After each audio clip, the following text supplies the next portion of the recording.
KSAT 12, the Nightbeat starts right now. People need to know today will be a hard day. It will be a hard day. Hoping for survivors in a day where the river receded but the death toll grew. In Kerrville, Ingram, Hunt, Centerpoint, the Guadalupe River is part of hill country life. Torrential rains led to hill country deaths. The Guadalupe has left its mark on the hill country, a reminder of the power of Mother Nature. And as day turns to night, the search and rescue mission continues, hoping the death toll, like the river level, is done rising. A sad day as hill country floods take their toll. I'm Steve Spriester. And I'm Stefania Jimenez. Tonight, people across the state and the country, frankly, are holding on to hope. Our Myra Arthur has been in Kerrville all day. Myra, the pictures and the video of this tragedy, all difficult to see, but living through that, losing loved ones and your home is really something else. Myra, you've spoken with people there. What have they been telling you?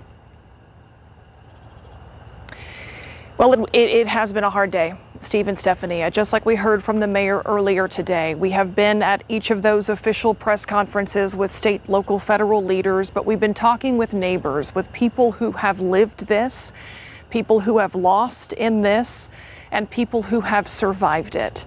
And there are so many heavy hearts in Kerrville throughout this area tonight, but there is also a lot of gratitude for the people who did survive and the people who only lost things. We're standing here along the banks of the Guadalupe, and over my shoulder here, you can see some of these massive trees that are just flattened. They have been bent over by the weight of all that water that came rushing through here Friday morning.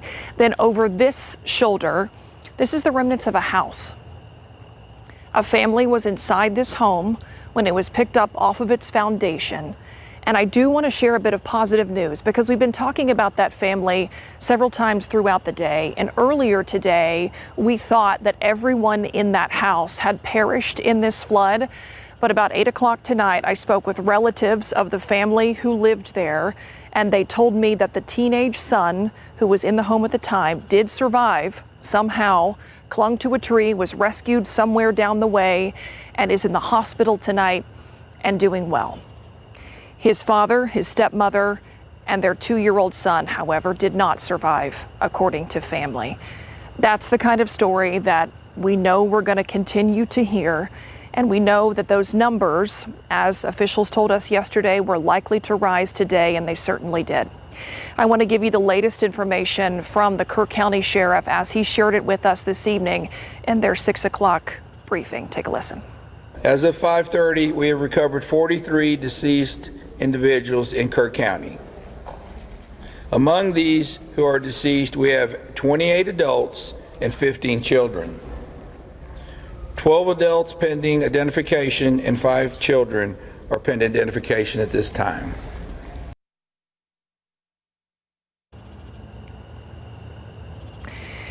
So those are those numbers that a lot of people, continue to watch, and Camp Mystic is obviously at the center of this because of the number of missing there tonight. That number 27 campers missing from Camp Mystic, that is something that first responders here, officials are calling a known number of missing. That number has not changed throughout the day. And at the same time, they're not putting a number on those outside of the camps, those who might have been just here for the holiday weekend or those who were in their homes and swept away. There's no known number of how many people they might be searching for tonight. And those search and rescue efforts are continuing, recovery efforts in some cases continuing here this evening. It is a 24/7 operation, but sometimes it is neighbors, it is family, it is friends that are pitching in. I mentioned that this is the remnants of a home. Well, the family I talked to, the relatives who lived in what was a house here, they were the ones out here today sifting through all of this. They were the ones with heavy machinery digging through to see if they could find any sign of their loved ones that they know are lost, because first responders have not had a chance to get out here yet. I talked with a lot of people up and down this very street that is steps away from the river about their experience, and I want to share that with you. And I noticed, I heard it before I saw it. And just the water, we could hear the water, but I could hear these places starting to collapse. What was that sound like? Not only of the rushing water, but hearing these homes collapse. It was like egg crates slamming together and coming apart. It was different, and that's why it caught my attention, you know. And I wanted to come down this way, but I was already waist deep in water, and I didn't see anybody down this way. But yeah, I knew that if there was anybody down here, they're in trouble. It was bad. It was really bad. The sound, you just can't explain it. Do you know if your neighbors along through this way are all accounted for? No. They're not? No, they're not. Made it out of the house, I guess, as they were coming down here. And he ended up getting saved by somebody that plucked him out of a tree over here. This outpouring of love of these concerned family members coming down here and were just, you know, they just tore through all of that, all the shrubs. They're just looking for anything. Looking for any clue of life. Quiero tratar de ayudar a la gente. Todo lo que está pasando es triste. Tengo hijos también y pues no sé, no me imaginaría vivir algo así. Nomás es triste.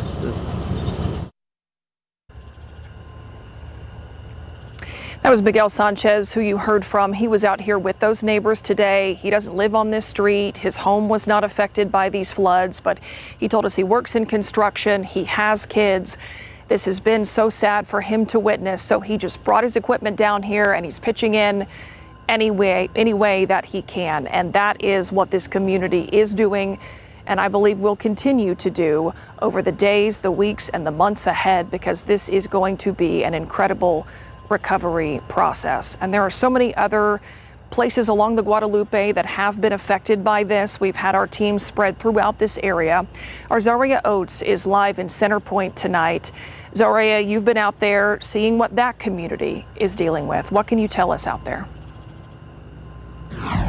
Hey Myra, right now we're on FM 480, which earlier today I told everyone that this bridge was closed. It is still closed, and the crews worked really hard throughout the day. One of the things that I want to show you guys is just how much debris they've moved off the road. If you look down here, there's tree branches. There are also like weeds pulled up from the ground below. The water actually rose above this area. There is mud everywhere. There's a full layer of dirt on this road here. And then also there's rocks in here. That water down below in the Guadalupe River over here underneath FM 480, it's actually lined with a bunch of rocks and seashells. It's a beautiful area normally, but right now all of this debris is on there. So one of the things we wanted to talk about with some of those first responders was what are their efforts looking like right now? And then also, what do their efforts look like in the coming days? This is what they had to say. This is such a big deal for game wardens because we routinely patrol in the outdoors, in the rural environment, off the pavement. We know the waters, we know the rivers, we know the backcountry areas. We know how to evacuate people in conditions like this. We have swiftwater teams, we have canines who are trained to find live people. We've got flat bottom boats, airboats. We just have the equipment, the training and the skill sets to respond to situations like these. We've got over 1,000 first responders on the ground here actively searching and supporting the search for those who are unaccounted for at this time. We're seeing a lot of downstream, the flooding going downstream.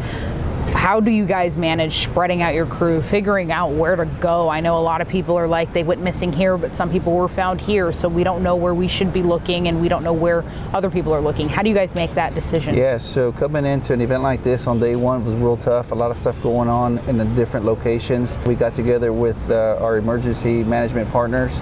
Together we came up with a game plan.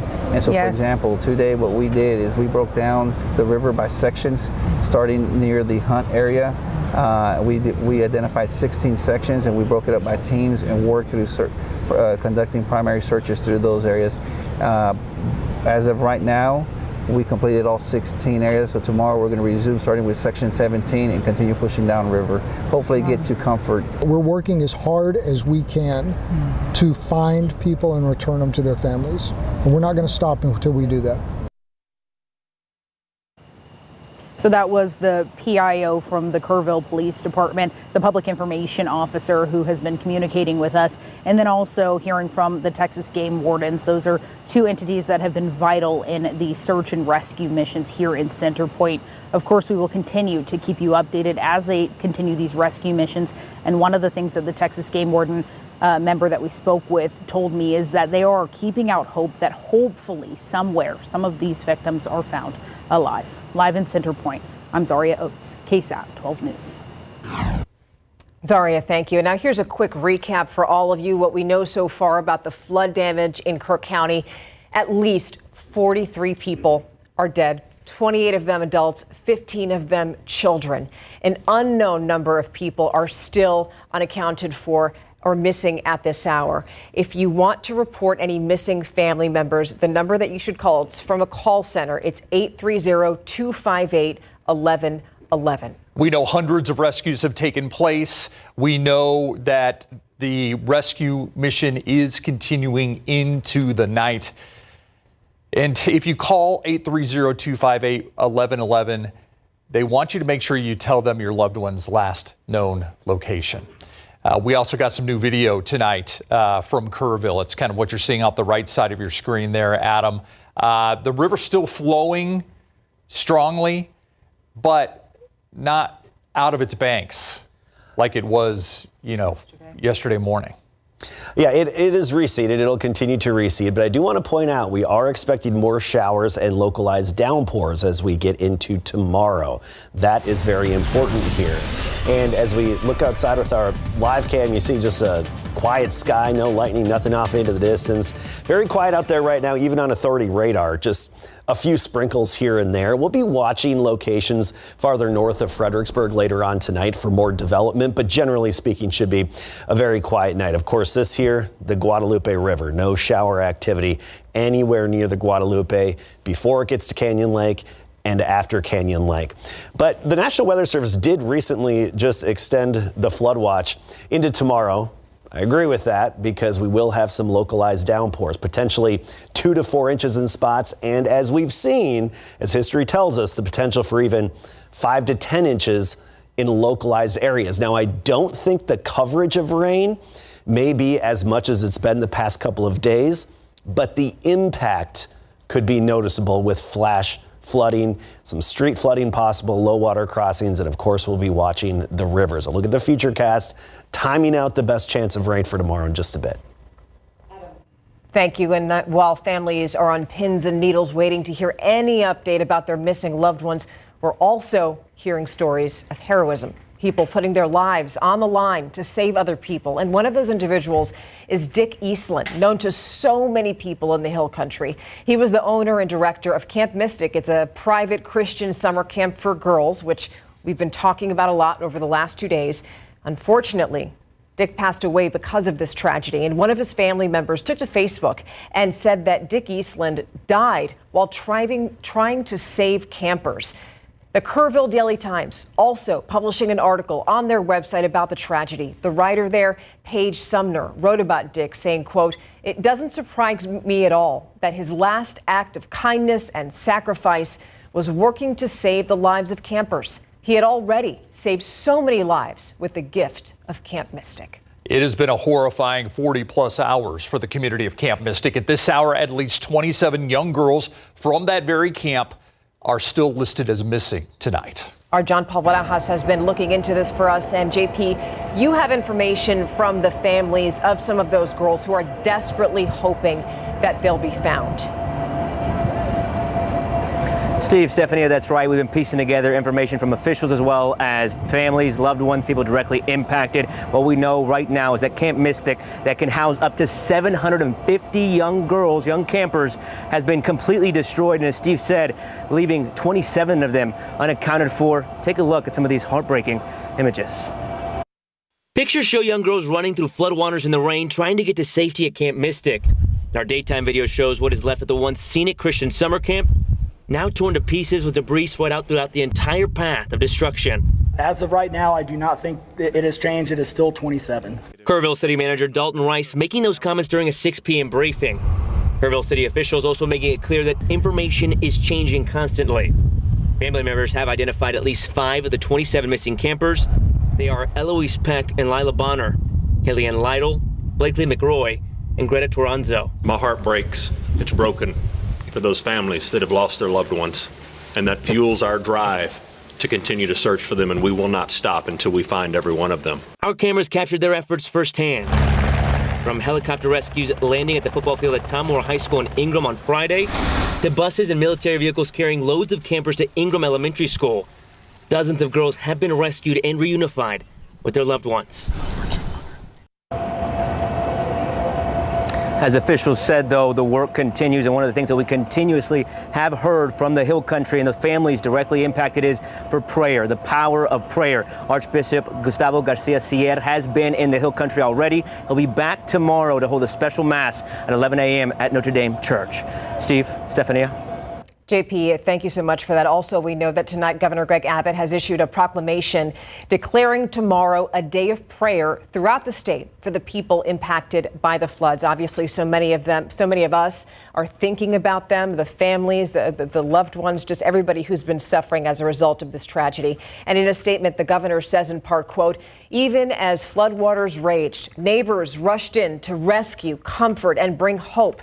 In times of loss, we turn to God for comfort, healing, and strength. I urge every Texan to join me in prayer this Sunday. It's still to come. So many people wondering how they can help, what they can do for communities reeling tonight. After the break, places where help is needed.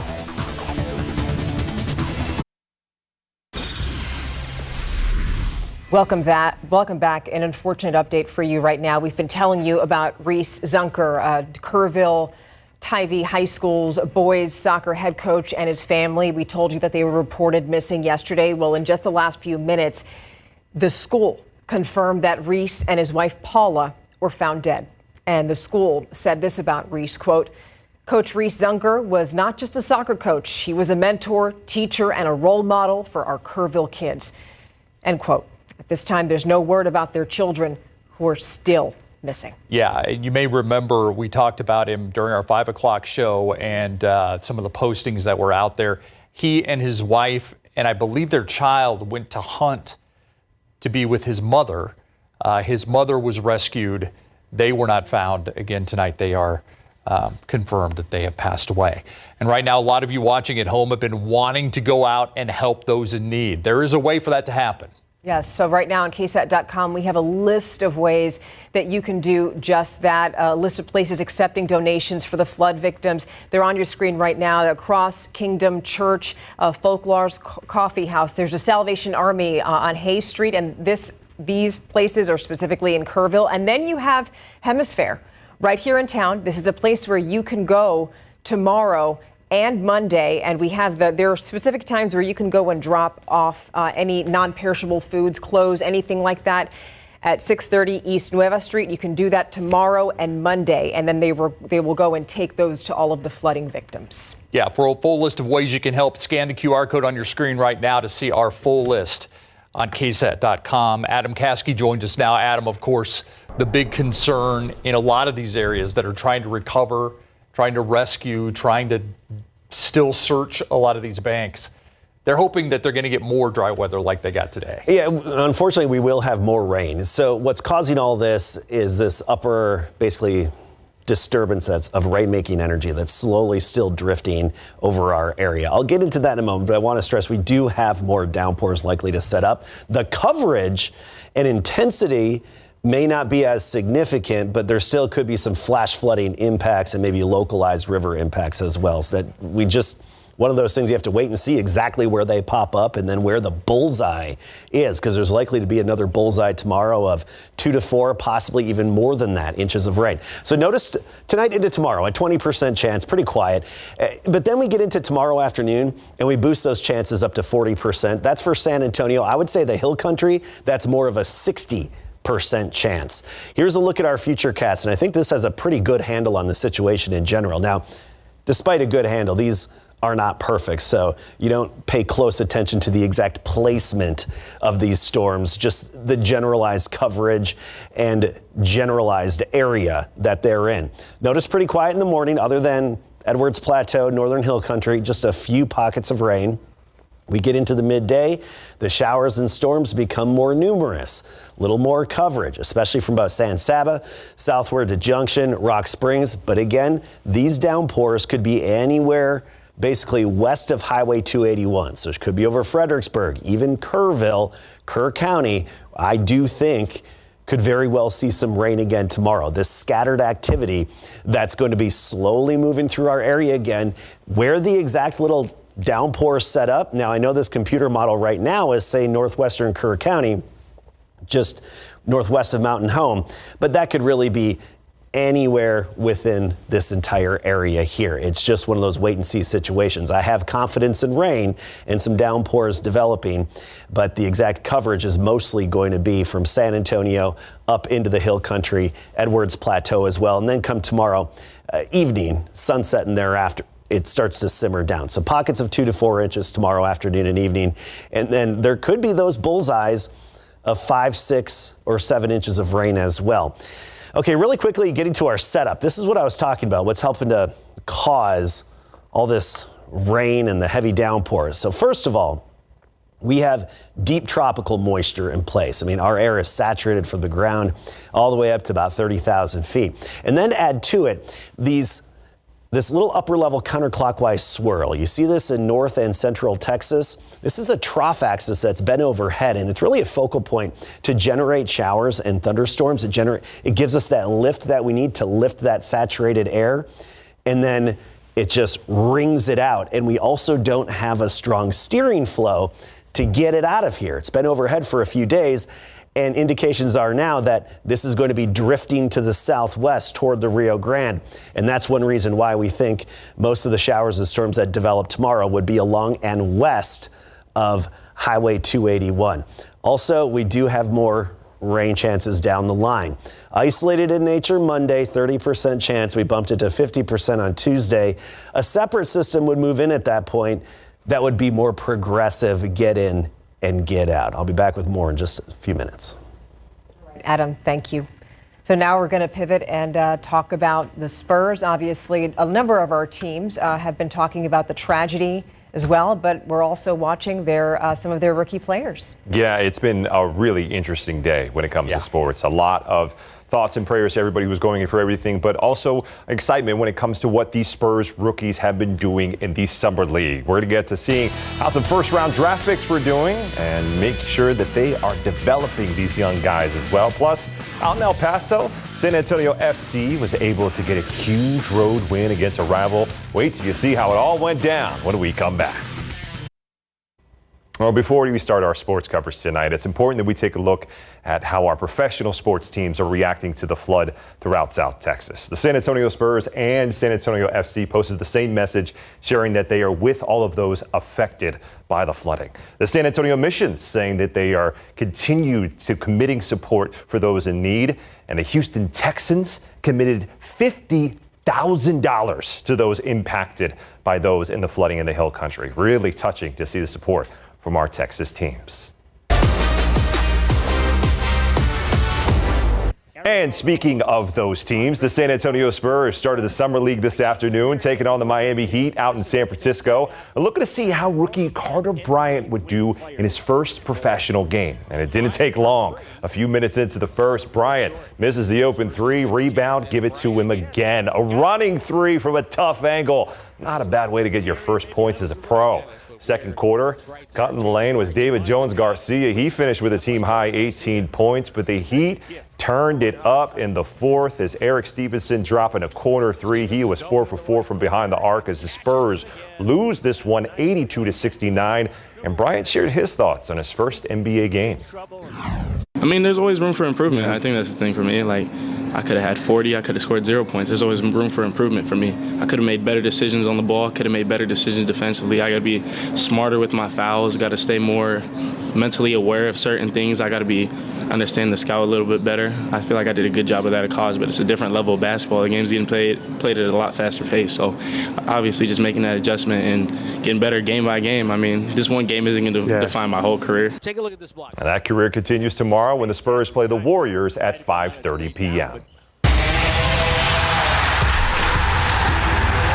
Overall, on the soccer pitch, San Antonio FC had a huge match last night against an arch rival in El Paso Locomotive FC. And 10 minutes into the match, a mistake by El Paso, and Juan Aguadelo says, "Get off me." Right foot meets ball, ball meets top left corner. What a strike from the former Team USA forward. In the second half, El Paso's Frank Dorma sends one off the deflection. Armando Moreno ties it up at 1. And in the 82nd minute, Nicky Hernandez with a moonscraper over to Alex Crognali, who rockets it in to take the lead as SAFC gets it in its third straight win, guys. What a moment for that group. We get some claps from Streets there. I love it. I love it. Not often we see some. That was entertaining. I like that. Yeah. Thank you, my friend. You're very welcome. Appreciate it. We'll be right back after this. Today will be a hard day. It will be a hard day. Hoping for survivors on a day where the river receded, but the death toll grew. In Kerrville, Ingram, Hunt, Centerpoint, the Guadalupe River is part of Hill Country life. Torrential rains led to Hill Country deaths. The Guadalupe has left its mark on the Hill Country, a reminder of the power of Mother Nature. And as day turns to night, the search and rescue mission continues, hoping the death toll, like the river level, is done rising. We have been talking for the last day and a half, at least. Since 5 a.m. yesterday. Since 5 a.m. yesterday, about the trauma that is playing out in the Hill Country, the flooding that is there. Our Myra Arthur joins us now live from Kerrville. Myra, this is really your first look firsthand at exactly what is happening there in Kerrville and what devastation Mother Nature has left behind. Yeah, and Steve and Stephanie, I got to tell you, it's different. It's different being here on the ground. Stephanie, as you mentioned, our coverage yesterday started at 5 a.m. You and I took over about 2 o'clock in the afternoon until close to midnight last night, talking about this tragedy and seeing all the pictures, but it is different when you are here and you see it for yourself. If you weren't with us at the top of the show, I want to tell people what's behind me here. This is someone's house. This was a house that was lifted off its foundation and floated about 3 or 4 houses down from where it should be. It landed here. We know that folks inside there did not make it out of this. The incredible destruction of just nature itself. I mean, if you know Kerrville, you know that there are huge, big, majestic trees lining these banks, and they are flattened. They are just bent over by the force of this water. And Steve, when I sent back some video earlier today, I think you said it looked like the trees had just been peeled like a banana. I mean, the bark had been torn off the sides of them. And not only do you have all these things to look at in terms of what's been damaged, what's been lost here, but now there are helicopters circling overhead all day long. Really, that probably stopped, I would say, in the last hour and a half that we've noticed. But there's so much heavy machinery in this town. Parking lots are full of first responder vehicles. So not only is this community dealing with this loss and this uncertainty and questions about where their loved ones are, but they're also being inundated by first responders, by media, trying to get the word out and let people know what those first responders need the community to know. So this is a place that has been dramatically changed. Myra, I was going to ask you the question about the helicopters, because in every live shot that we did, whether it was from you or from Dylan, who was further up by Hunt and Ingram, whether it was from Zaria in Centerpoint, the constant noise of those helicopters is what you heard. I was wondering if you were still hearing that into the night. Apparently we are not. No, we have not been hearing that for, like I said, probably, I would say maybe since 8 o'clock, 8:30. That's probably the last time that I heard a helicopter.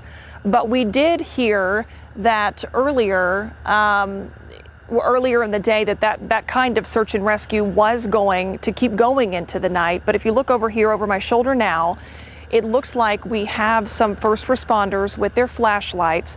And I have to tell you, before we started this live shot here, my photographer Adam and I, we could see the flashlights on the other side of all this debris. We didn't know who that was or what they were doing because there have been so many people just walking around to see what they could see in the aftermath of this. But it looks like these are folks in uniform. These are folks with flashlights combing through what they can, obviously well after dark. And we heard from the governor earlier today, from local and federal responders as well, that this was a 24/7 operation. And that right there is definitely a sign of that, Steve and Stephania. Myra, before we go, I just had one more question for you, because we know that there are more than 1,000 boots on the ground. That's what we had heard. We're talking about first responders, people helping with the search effort. But I've been concerned throughout the day about the terrain. Now that the water has receded, there's just a lot of mud everywhere. Have you seen search crews having a difficult time getting around because of all that mud? I really haven't, but I got to tell you, it seems like they have every tool here at their disposal to navigate all of this. We've seen boats, we've seen ATVs, certainly those helicopters we mentioned, high-profile vehicles. I mean, I can tell you right now, Adam and I are standing here on a very muddy area. We were careful to not do too much moving in the dark for this very reason. We can't quite see our footing very well, but it does seem like there are a ton of resources available. And, you know, yesterday, the water was too high at one point. It was rushing too fast to use a lot of those boats. It does seem like now they are being put to use a little bit more than they were yesterday. But there are, in addition to actual boots on the ground in terms of personnel, there are so many pieces of heavy machinery to carry out this mission, which is both hopefully more rescue, but certainly recovery. Myra, great job out there. I just wanted to say I was struck by we talked on the phone earlier and you said it's the most beautiful sunset you could ever imagine in Kerrville tonight. And I can't imagine the devastation of Mother Nature and the beauty of Mother Nature all in one there. It's a contrast, and it's a hard contrast to swallow right now, because you know that that's why people were here in the first place for the 4th of July. That's why so many parents chose to send their kids here, because the Guadalupe River is such a picturesque place. It's a place where generations of Texans come to make memories. And it's because of this wonderful setting. So you're exactly right. I mean, I was looking at where that home got swept off its foundation. I was taking some video of that, and behind that, I've posted it on our social media accounts, but there was the most beautiful sunset. And I think I told you over the phone, it's hard to wrap your mind around that contrast.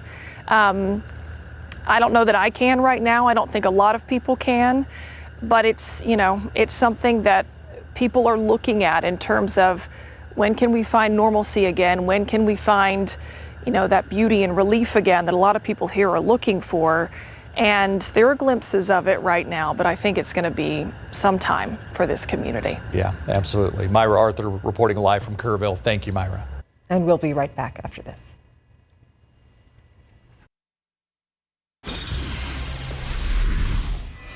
Some of the hardest hit areas just outside of Kerrville. This is actually Hunt, and you see the gas pumps mowed down by the force of the Guadalupe River. That was the Hunt store out in the back.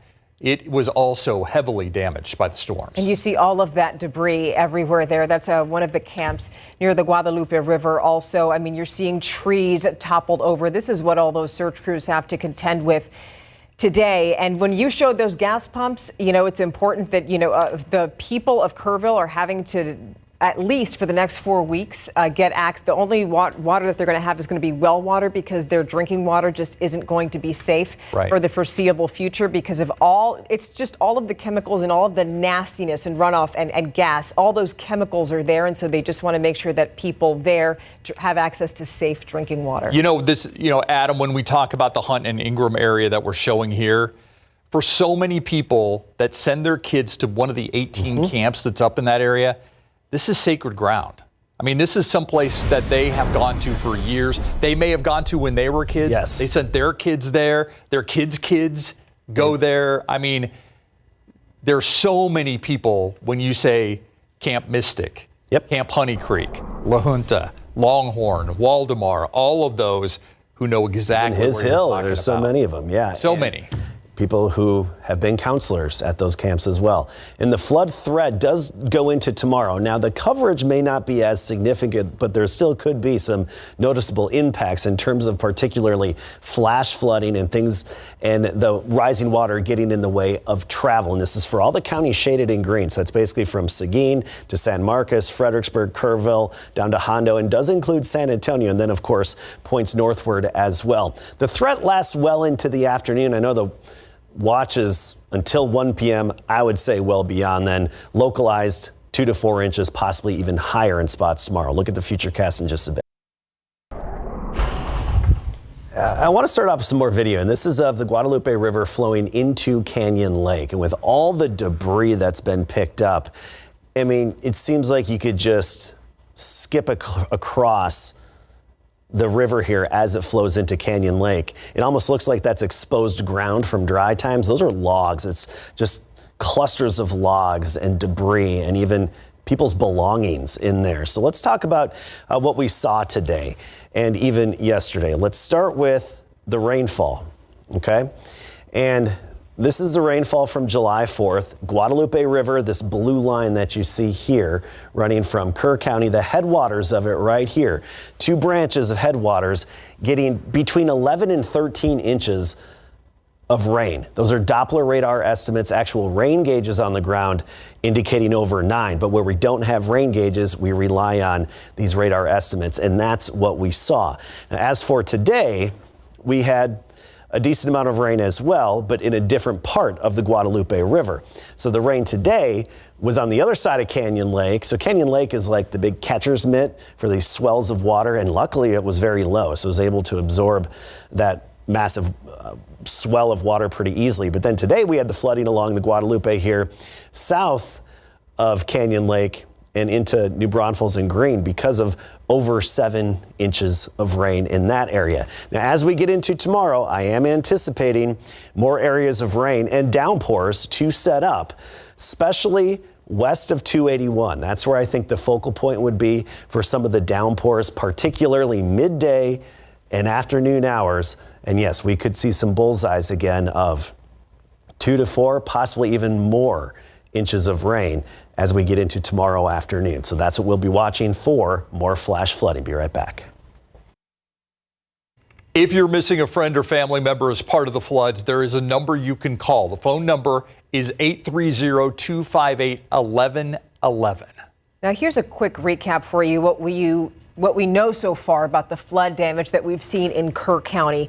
At least 43 people are dead. Of them, 28 adults, 15 of them children. We know that 850 people have been evacuated. 237 people have been rescued, but at this hour, it's still unclear as to exactly how many people are missing. And we gave that number before, but that number, if you have a missing family member, you can call 830-258-1111. And when you do that, let them know the last known location, where you know of at least where they last were. Yeah, coming up, we're going to show you some more pictures of the missing before we leave this newscast. Before we let you go, we just want to acknowledge the very difficult 42 hours that this has been here. We're ending tonight with some faces that we want you all to remember, the many people still missing since the start of the disaster. We're talking about campers at local summer camps, Independence Day vacationers, Hill Country locals still unaccounted for at this hour. You see missing from Beaumont, an Odessa police officer, from Corpus Christi, from beyond. A vigil held in Houston tonight, hoping that some of these missing people are found alive. We have many more pictures on our website. Good night.